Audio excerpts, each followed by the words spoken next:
Então, o tema que eu escolhi hoje foi a viagem a Jerusalém. E é sempre naquela proposta de que aqui apresentar uma compreensão, compartilhar com vocês o estudo e vocês também participarem junto comigo nessa discussão do tema. Eu tirei isso lá da Sabedoria do Evangelho, no capítulo 4 do Pastorino, e ele coloca como 3 evangelistas falando deste tema, né, dessa passagem, e cada um com uma compreensão diferente. Então ele fala, tem uma parte de Mateus, João e Lucas, mas o aprofundamento do estudo a gente vai fazer mais no Lucas, que tem mais a ver, inclusive, com a nossa compreensão atual de entendimento aqui do Grupo Ismael, tá bem? Então vamos lá.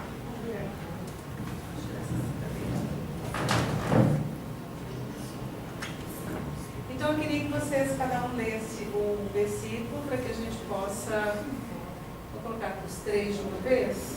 Quem puder ler, para que a gente possa... Mateus 19. E aconteceu, quando Jesus acabou esses ensinos, partiu da Galileia e veio para a fronteira da Judéia com o Jordão, além do Jordão. João capítulo 7, versículo 10. Mas quando seus irmãos já tinham ido à festa, então ele também foi, não abertamente, mas às ocultas. Lucas capítulo 9, versículo 51. Em se completando, porém, os dias de sua elevação, aconteceu que ele fortaleceu sua personagem para ir a Jerusalém. Querem ler mais uma vez? Sim. Sim. Sim. Mateus 19. E aconteceu, quando Jesus acabou esses ensinos, partiu da Galileia e veio para as fronteiras da Judéia, além do Jordão. João 7, 10. Mas quando seus irmãos já tinham ido à festa, então ele também foi, não abertamente, mas às ocultas.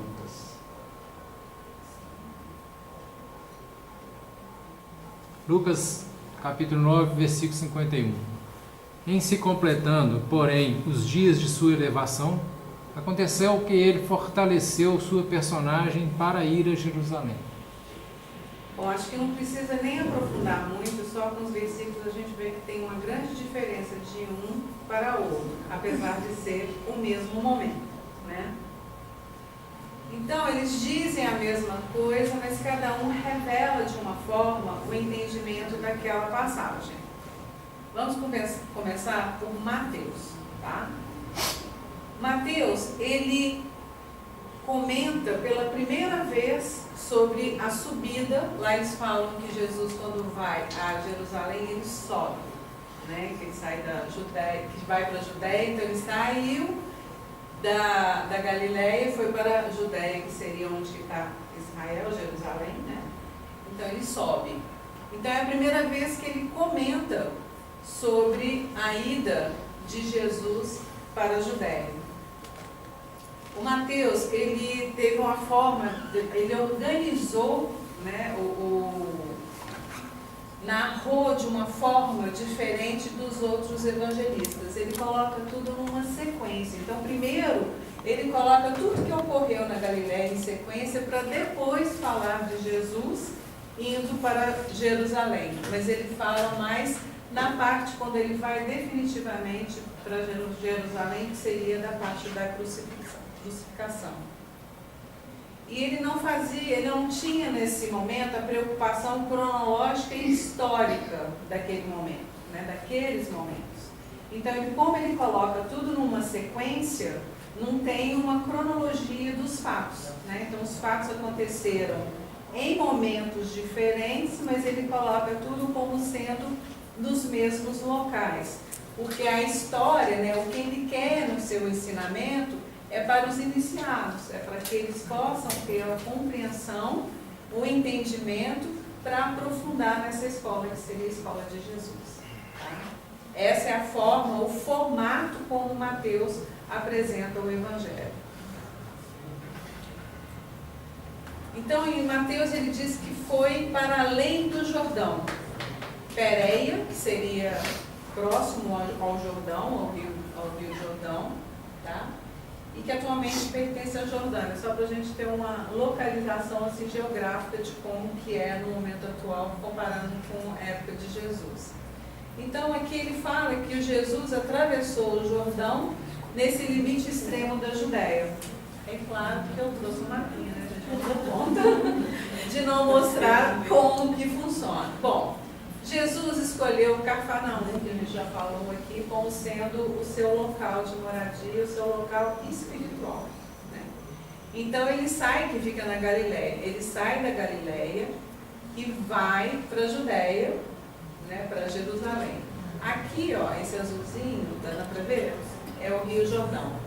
Então, se ele ultrapassou o Jordão, então ele foi nessa parte aqui da Pérea, que não fala claramente qual o vilarejo, qual a cidade que ele esteve, né, no caso de Mateus. Então ele estaria mais ou menos nessa região aqui de Pérea até chegar a Jerusalém. Tá? Aqui, aí eu fico imaginando Jesus na Judéia, andando, sabe-se lá quantos quilômetros, no deserto da Judéia, que foi onde ele fez o percurso mais de uma vez. Né? Então, quando pensamos assim, não tinha Uber, não tinha mapa, né? Eles só se orientavam pelas estrelas. Então, como não se perder numa região como essa, né? Um calor, é um deserto. Então, eu era acho um local impressionante. de muita travessia de caravanas nessa região. Sim, mas mesmo assim. Beirando o Rio Jordão. É uma travessia Dolorosa. longa, Pior que né? é de calor, de frio, Não, e demais de não é. noite. Olha a característica da região. Né? Ela não é plana, né? É uma coisa bem. É um percurso bem Difícil. desgastante. É um grande desafio.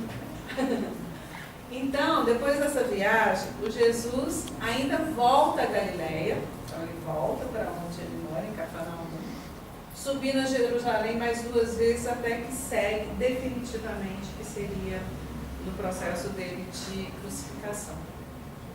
Porém, Mateus, ele cita apenas essa passagem e depois ele relata só a viagem definitiva, que seria a viagem final. Então, ele não tem uma história muito longa a respeito das idas de Jesus a Jerusalém, que a gente sabe que foram várias, né?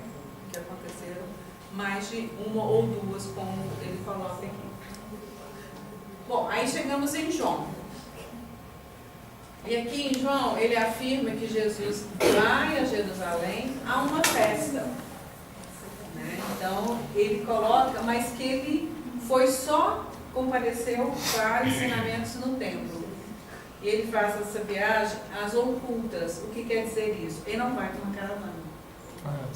Né? Então ele vai com um grupo pequeno, na verdade ele manda um grupo na frente para poder arrumar a hospedagem e tudo mais, e ele vai depois para não chamar a atenção como ele já estava chamando a toda vez que ele chegava nessas grandes cidades.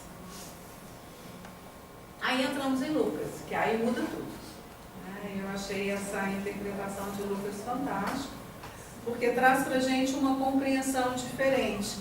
Na hora que ele fala os seus dias de sua elevação, então está completando. Então já era sabido que estavam chegando no final, né? Então que ele já estava no processo de finalizar a sua jornada e que ele estava, neste momento, fortalecendo sua personagem para poder conseguir passar por esse processo. Então agora vamos aprofundar nesse estudo, que ele é bem interessante.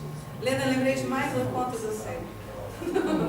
Da persona, né, de tudo que a gente aprendeu aqui junto com a Lena nesse processo de personalidade, né, de individualidade. Então é esse todo o processo que Jesus vive antes de voltar a Jerusalém para o processo final.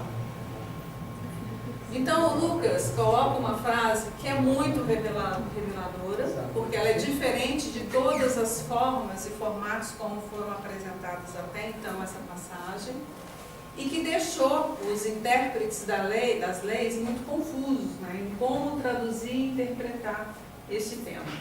Né? Então ele traz de uma forma muito aberta muito direta, sem nenhuma discussão. Não tem como não tem como duvidar do que está sendo dito, né? Então, na primeira frase ele fala: quando se completarem literalmente os dias de sua elevação.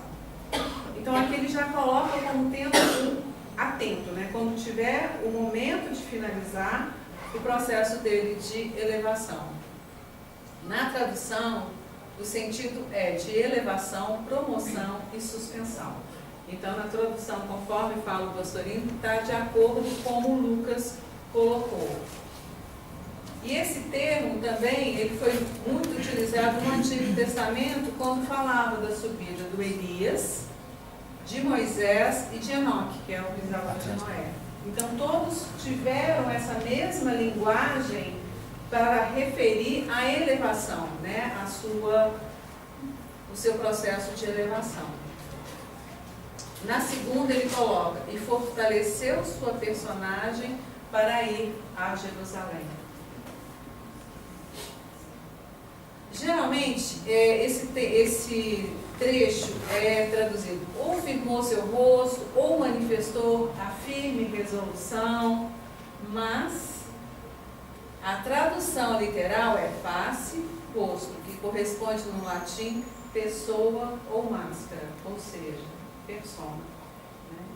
Então, não tem dúvida de que pela tradução literal do texto escrito por Lucas, traz realmente que ele foi, né, que era o processo que ele utilizou naquele momento para se preparar e fortalecer a personalidade, né, para poder conseguir passar pelo processo de elevação. Portanto, especifica a personagem encarnada, designando um todo pela parte. Jesus já sabia que ali começava o grande martírio, né? Que ele começava a viver esse processo para o final de sua paixão. E claro, gente, ele estava encarnado num corpo físico, denso, e vivia naqueles momentos também todas as interferências de que o corpo físico trazia a ele. Sabemos que ele não era um espírito como um ser normal, comum, ele era especial, mas mesmo assim ele precisava dessa coragem, trazer para essa parte humana a coragem, né, de viver todo aquele processo de forma fortalecida, né, para que ele pudesse estar animado a enfrentar toda aquela dor que o aguardava para a sua redenção, a sua evolução. A revelação é uma frase simples e de uma forma despretensiosa de Lucas, mas de uma profundidade muito grande, porque traz uma compreensão, um sentido oculto que até então não foi dito, né? O porquê, o que acontece, porque era todo muito fato. E ele colocou de uma forma mais profunda daquele momento ao qual Jesus ia passar. Então, tira-se aqui o véu da letra, né? Então, traz de uma forma mais clara como foi o processo, né, do qual Jesus passou no momento de chegar a hora de viver a dor do sofrimento da crucificação. Então, aqui a gente tem a necessidade de penetrar pela meditação nesse sentido, né? De conseguir trazer essa luz, né? Esse significado para nós mesmos dessa compreensão. Mateus e João se limitaram muito ao fato, né? O que aconteceu, como foi, pronto, né? A ida de Jesus a Jerusalém. O Lucas, provavelmente esclarecido pelo Paulo, que a gente sabe que Paulo aqui colocou muitas informações ao Lucas sobre as passagens de Cristo, porque Lucas não viveu, né, toda a jornada junto com outros apóstolos, junto com Jesus. E o Paulo foi o mentor, né, que trouxe a ele essa compreensão de tudo que aconteceu durante essa caminhada junto com Jesus. Né? Então ele sai do que é chamado jardim fechado, que é a sua vivenda espiritual na Galileia, para entrar de corpo e alma, né, nesse ambiente estreito e fanatizado dos religiosos ortodoxos, onde ele não era aceito, onde ele era questionado, onde ele era julgado, né, onde ele já previa tudo que ia ocorrer após a sua condenação. Então a frase de Lucas, apesar de ser incompreensível, né, para alguns profanos, ela passa a ser clara para quem teve experiência e vivência nessas fases. Então, em se completando, porém, os dias de sua elevação, que tantas dúvidas trouxe aos tradutores das leis, né, pode ser assim traduzida na linguagem atual, que é transcorrido para um prazo de carência, que eu lembro muito do PV, né, gente? É como se já tivesse um plano de vida, que a trajetória já tivesse toda determinada e definida, e que agora ele chegou no momento que tem que vencer mais um estágio, mais uma fase a ser cumprida, né? Só que com consciência, porque Jesus tinha consciência de todo o plano de vida, de todo o plano da sua jornada, que era toda milimetricamente projetada para que pudesse trazer para nós esse ensinamento. Então aqui fala sobre os passos iniciáticos, então tem como se fosse uma receitinha, né? Assim como que as coisas iam acontecendo e como deveriam acontecer. Então aqui fala que todos os passos iniciáticos eram controlados, né? Tinha o candidato, era obrigado a demonstrar o aproveitamento daquele passo, daquele ciclo, né? Então era tudo muito determinado sobre os passos iniciáticos. Mas além disso era indispensável que respeitasse os intervalos pré-fixados. Quando eu olho para isso, no caso dos passos do iniciático, eu não consigo enxergar Jesus literalmente seguindo esses passos iniciáticos, porque ele estava além disso, né? Eu acho que os passos iniciáticos seriam para quem estava seguindo Jesus, querendo saber da obra, de como, né, acompanhar que Jesus, qual que era a missão de Jesus aqui conosco, mas esses passos para mim, né, que eram todos programados e planejados, para o Cristo já era algo muito mais consciente e muito mais natural e espontâneo do que precisar ter regras para seguir esses passos e fazer essa caminhada dos iniciados. E o Lucas diz que termina o prazo da espera, que chegará a hora de submeter a grande prova, a aprovação, a elevação. Ser elevado ou promovido. Então, que chegou o momento do final físico. Né? Então, na verdade, assim, todo o processo já foi feito, elaborado, e agora era se preparar realmente para o que vinha para o final. Então, as provas, como a gente sabe, foram provas duras, né? Elas foram grandes desafios, rudes, dolorosas.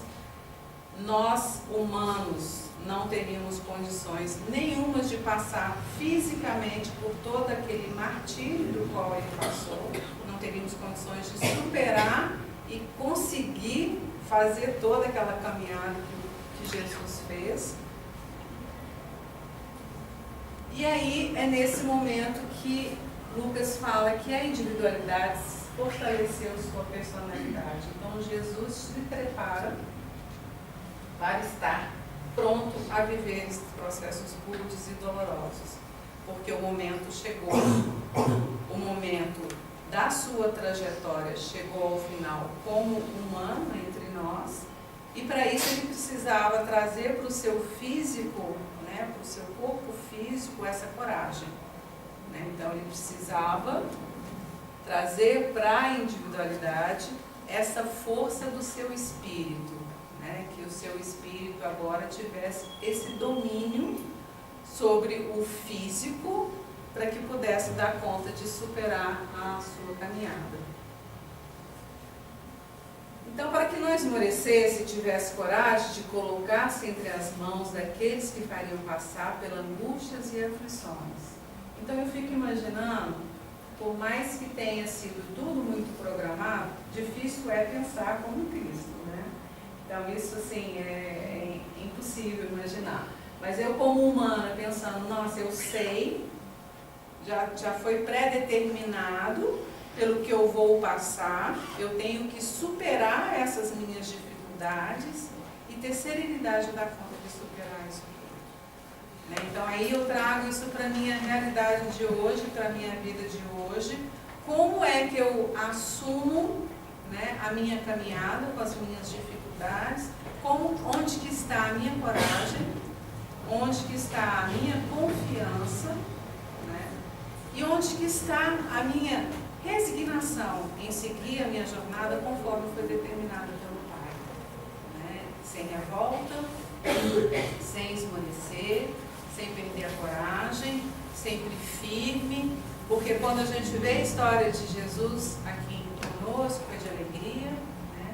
De muito amor, de muita felicidade, por tudo que ele tinha que passar, porque ele sabia. Né? Ele já tinha um plano da vida dele determinado. Nós ainda temos esse véu, né, que não nos esclarece abertamente qual é o nosso plano de vida, o que está reservado para nós, mas o pouco que temos uma pedrinha no nosso caminho já desequilibra um pouco, já sai um pouco desse sentimento de aceitação. Né? Então, acho que é uma reflexão para o nosso dia a dia, para a minha vida e minha jornada. Então, as fases iniciais já foram superadas, para que ele chegasse nesse estágio, né, de passar pelo martírio. As fases iniciais já tinham sido todas superadas. Então, trazemos aqui a primeira fase. Foi o mergulho, né, do espírito, né, no seu corpo físico. Então, ele venceu a dificuldade desse mergulho consciente na matéria. Né? Esse foi o primeiro estágio do qual Cristo venceu. Com todos os horrores causados pelas limitações. A gente sabe o tanto que Jesus precisou de muitos e muitos anos para conseguir se preparar a chegar e encarnar aqui conosco, no nosso homem.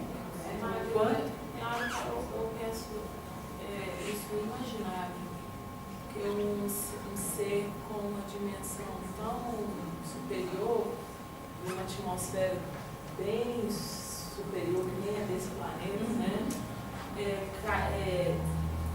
Se reduzir tanto a ponto de densificar para salvar mesmo a humanidade, salvar a humanidade que eu falo assim, nos ensinar o caminho, porque de outra forma não estava sendo. Exato. E pensar que depois de tanto tempo nós ainda estamos conosco, que é a humanidade, passando por uma situação que nós estamos passando de completa falta de moral, de ética ainda. Ainda temos muitas dificuldades, né? Muitas limitações a serem vencidas. E o que eu acho legal é que ele coloca como... Na verdade, é como se fosse um figurativo, né? Então, coloca o mergulho, né, que seria o batismo com João Batista, né, que dá ali, efetivamente, um mergulho do Espírito no corpo, né, que seria, enquanto na carne, um mergulho no Espírito. E o segundo passo é a confirmação. O que viria a ser a confirmação? Devido ao grande adiantamento, né, do Espírito de Jesus, no momento do mergulho ou da manifestação, né, dessa epifânia, ele escuta, aí tem a frase do Pai: "Este é meu filho, o amado". Então aqui já tem a confirmação, né, de Jesus como o enviado. Com Atos, e aqui foi feito os dois passos em um momento apenas, né, que seria o momento do mergulho espiritual no material. O terceiro passo, né, que tinha que ter a comprovação, né, o resultado da modificação mental. Né? Porque sabemos, nós como espíritos, nesse processo evolutivo, do quanto não temos o domínio total da nossa mente quando encarnamos, temos a dificuldade dessas nossas lembranças do nosso passado, e nos manter com o pensamento, né, nessa conexão, para que possamos dar continuidade ao nosso processo evolutivo. Então esse é o terceiro passo, do qual Jesus, claro, que venceu, e ele foi submetido a todas as tentações, das quais nós todos conhecemos, né? Orgulho, vaidade, ambição. Então todo esse processo, né, de que quando estamos aqui encarnados, do quanto somos interferidos, né, no nosso entorno, na nossa mente, inclusive em nossos sentimentos. E é sabido que ele superou a todos e com superioridade. Isso ninguém fala ao contrário, né? Atingindo assim a elevação máxima.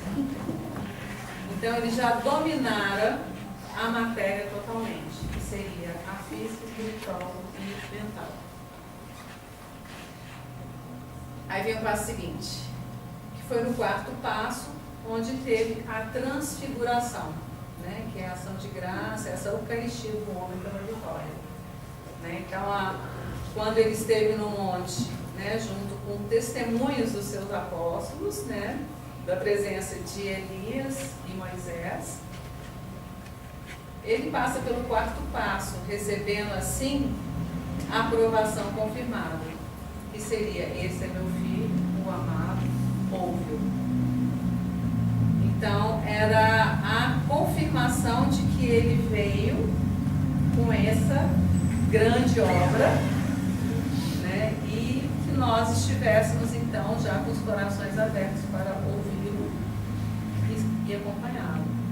Então, depois desse passo, já unido com a divindade, né, o Cristo, diante das lições maiores, ele vai até dizendo que minha carne é verdadeiramente comida, o meu sangue é verdadeiramente bebida. Quer dizer, é trazer tudo, né? É trazer tudo de ensinamento, tudo que ele tem de bom, como sendo algo de absorver verdadeiramente. Não é canibalismo, né, Marta? Não, não. É o que é mais representativo mesmo de vida, né? Porque o sangue é vital, é energia. Né? Então ele ensinou com essa clareza, né, que depois na última ceia, que ele faz essa revelação da união de Deus, né, de união com Deus. Então chegaram o momento que ele tinha que estar preparado, né, para as grandes provas, né, e submeter a esse afastamento repentino, né, do seu veículo físico, porque é como se estivesse sendo arrancado, né, dessa experiência no corpo físico, né, e que essa experiência, quando ele sai, seja da união e não da destruição, né, que seja então para unir-se com Deus nesse matrimônio místico, né, que o Deus uniu, o homem não separa. Então nessa expulsão, né, de que não aceitação daquele povo com Jesus, que fez com que ele saísse repentinamente deste corpo físico, né, mas vivendo assim esse matrimônio místico de união com o Pai. E aí a entrega, né, é viver isso também na entrega inteireza daquele momento. Mas, apesar desse grau superior, tinha essa necessidade dessa experiência sofrida. Na verdade, o que eu penso é a necessidade não era ele viver esse sofrimento, mas é mostrar para nós toda essa dor, da qual ele viveu, né, com o propósito de nos mostrar um caminho, né, de que é possível lutar por uma verdade, né, profunda. Aí ele vive essa sofrimento, né, esse pathos, que seria essa paixão, né? Aí ele vai mergulhar nessa dor amor.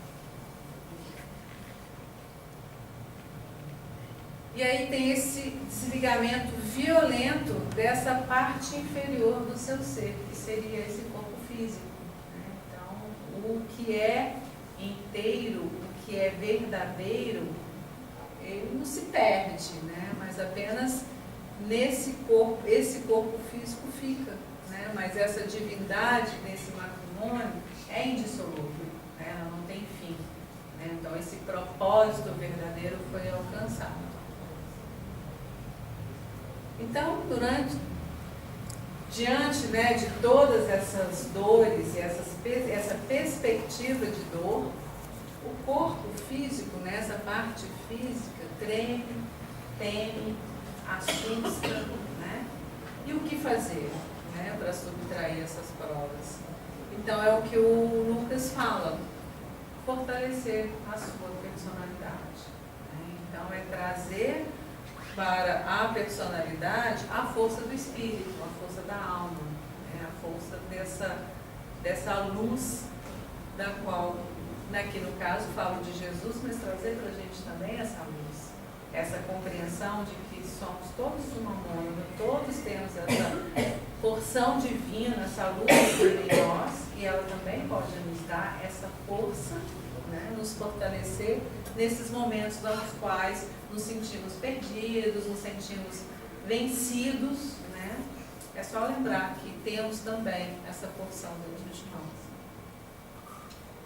Então ele tem que colocar, apesar disso tudo, com a coragem, se entregar, né, para as mãos dos seus algozes. Então, no momento crucial, né, no passo decisivo, quando as forças começavam a fraquejar, o que ele fez? Né, ele recorre à prece para receber novas energias. E o que acontece? Ele as recebe. Né? Então, assim, o sentimento que fica é a força, né, o poder que tem de uma prece, né, de uma preparação, né, de uma conversa verdadeira de sentimento, para que essas forças, para que essa sustentação possa nos amparar também em nossas dificuldades. E ele é destemido, ele segue adiante até o sacrifício final. É o que sabemos, ele não desiste, né? Ele vai em frente, mesmo sabendo de como será o fim. Então, isso é um exemplo magnífico de que realmente a carne é fraca, né? Então, quando nos encontramos aqui neste corpo físico, o que tem que ter mais força, que ser mais fortalecido, é o nosso espírito. Porque se eu for ouvir só o físico, só a matéria, realmente ela é fraca. Ela vai me levar sempre em momentos, em situações de preservação e não de elevação. Mas o que é mais acolhedor, né, é que nem por isso devemos desistir e esmorecer, né? Porque mesmo os grandes espíritos que passaram por essa vida, né, kármica, por essa vida carnal, né, vamos dizer assim, de seres humanos, também tiveram essas dificuldades através das limitações que a carne impõe a todos nós. Isso é bem confortante, né? Pois é, isso traz um conforto para a gente. Traz. De saber que é possível, não é? Né, de que é verdadeiro. O que precisamos, então, é ficarmos atentos e ligados, né, com essa conexão, com essa verdade. Aí, essa semana, eu recebi um vídeo da Mônica Medeiros, não sei se vocês já ouviram alguma coisa. Sim, ela recebe os ETs. E ela fala umas coisas sobre Jesus que eu achei bem legal, e eu transcrevi, tá, alguma parte que ela falou, Eu queria que alguém lesse pra gente finalizar. Nossa, acabei cedo demais hoje. Para que a gente possa finalizar o estudo. É bom que a Lena está aqui, nós vamos aproveitar a Lena. Então vamos lá. Quem lê para nós? Quem foi Jesus? Como definimos o sol, a água e a água? Se for usar uma definição científica, é o aglomerado de átomos que se juntam, criando moléculas que resultam em um determinado estado. Jesus talvez seja tudo isso. Jesus é a reflexão pura do nosso Pai Celestial. Jesus chegou a um ponto de evolução através do amor incondicional em que ele reflete Deus em todos os seus pensamentos, sentimentos e ações. Foi assim quando ele se reduziu em luz para chegar e viver entre nós, por um curto período de tempo, mas suficiente para ele plantar a semente da Boa Nova, da consciência da vida pela fraternidade, o amor feito gente. Jesus é uma entidade suprema, nesse sentido, nesse nosso universo de enorme evolução. Felizmente, nos tem por amigos e filhos, como Emmanuel disse, Jesus, com as próprias mãos, moldou o planeta Terra e tem um especial carinho pelos seres, pelas mônadas, pelas centelhas divinas que aqui estão cursando uma parte de seu desenvolvimento. Jesus é absolutamente a síntese perfeita do que o Espírito pode chegar na reintegração com Deus. Jesus é tudo.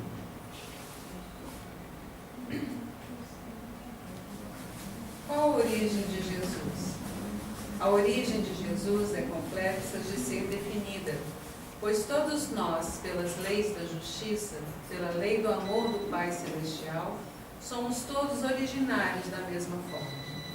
Nós nascemos como uma centelha divina, uma mônada, que vai cursando diferentes estágios evolutivos numa escola que é um planeta, noutra escola que é em outro. Jesus claramente é uma mônada mais velha do que nós, mas que passou pelos mesmos ditames das leis universais que nós passamos. Qual a diferença entre Jesus e nós? Ele fez escolhas certas em momentos certos. Ele fez escolha pelo todo e não pelo eu. Ele passou pelas dificuldades evolutivas como nós? Com certeza, com toda certeza. Mas ele fez as escolhas certas. Ele abriu mão do eu em prol do nós. Há muito mais tempo do que nós. Mas claro, que até em benefício de mim mesma, eu quero pensar que ele é uma mônada mais velha, então ele teve mais tempo para chegar lá. Onde estaria Jesus agora? Falar sobre Jesus não dá para pensar nele como um ser que abrigue um corpo físico, por mais etéreo que seja este corpo. É muita energia. Sabemos que para ele vir e encarnar na Terra, não reencarnar, pois só houve uma passagem dele por aqui, ele teve que se reduzir durante um número incontável de anos para que ele pudesse projetar-se dentro de um corpo mais denso, ainda que especial, com uma genética totalmente avançada para o homem daquela época e para o homem desta época também, que suportasse, ainda que por poucas dezenas de anos, o quanto de energético deste espírito. Imagina um sol maior que o nosso sol é pequeno perto de Jesus. Pense no maior sol de nossa galáxia, ele ainda é pequeno perto de Jesus. Imagine este sol se reduzindo em magnificência, de brilho e energia, para poder se manifestar como uma pequena molécula de Sol em um planetinha de grade energética reduzida como é o planeta Terra. O Ramatiz fala que Jesus é a lótus de 1000 pétalas, simbolizando as 1000 encarnações nessa, vamos chamar de descida à matéria semelhante à nossa, né? Porque a dele era semelhante à nossa. Dá para entender? 1000 A lótus de 1000 pétalas representa simbolicamente 1000 encarnações de Jesus nessa descida ao nível em que estamos. É muito Bacana, né? bacana demais. É uma forma simbólica, porque nós não temos A gente uma não tem essa forma que o compreensão. nosso cérebro possa compreender o que é isso, né? Não tem essa noção de dimensão. É só imagens. Muito legal. Então, finalizando, hoje ele é uma energia perfeita e pura que sustenta a vida numa galáxia inteira. Jesus é uma consciência absolutamente amorosa, presente, cuidadosa, que está em cada subpartícula atômica de nós, que somos seus filhos se manifestando através de nós, através da nossa consciência, quando nós permitimos isso. Creio que quanto uma pessoa tem um ato de misericórdia, de amor, benevolência, fraternidade, ela reflete Deus. E o nosso intermediário para Deus é Jesus. Então, nesses momentos, nos refletimos com o nosso querido Mestre. É lindo isso, né? Eu sou o caminho, a verdade, E agora, quem quiser ver o completo, eu só peguei uma parte. Ela fala, é bem longo o filme, tem lá no YouTube, é bem interessante, ela falando toda essa projeção, né, de Jesus. Bom, gente, eu acabei cedinho. Nossa, como é que é esse vídeo? Você lembra? Eu vou mandar para vocês, eu vou colocar lá no grupo o link dele, que aí dá para vocês verem o filme completo. Ótimo. Tá? Então é isso, gente. Alguma coisa? Quer